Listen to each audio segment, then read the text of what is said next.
For the equal spaced points tool, we have a new rule schema that has been created which allows points to be created as they always were with this equal spaced point command along different path elements and at various intervals or spacings. But the big improvement now is that instead of creating one single blob of points, the command is now creating individual points that are using kind of a civil AccuDraw rules that are created when we run the command.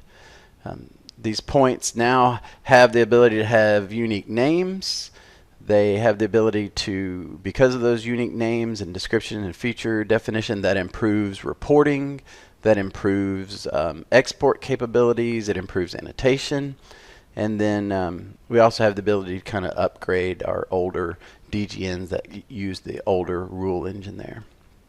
So to demonstrate that, we are going to create some equal spaced points in our file there. As soon as those get created, again using that same command, if we click on a point, we get our first indication of the difference there, and we have our civil AccuDraw rules that allow us, of course, to change it.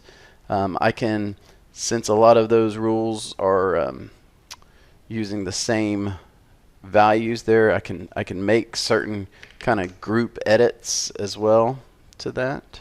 I can also,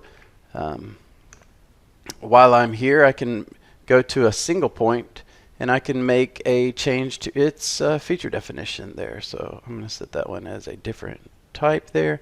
I'm going to give it a a different description. And then that also ties over into our reporting. If I do a selection of all these points and I include some points in my selection set, run a geometry point report, I can see that each individual point with its point name is reported with its different feature definitions, different descriptions, and then finally that carries over into my annotation. If I go and let's just re-annotate everything in our drawing file, I can see that each individual point name is annotated there, and any other individual characteristics that I've given that point is showing up in my annotation as well.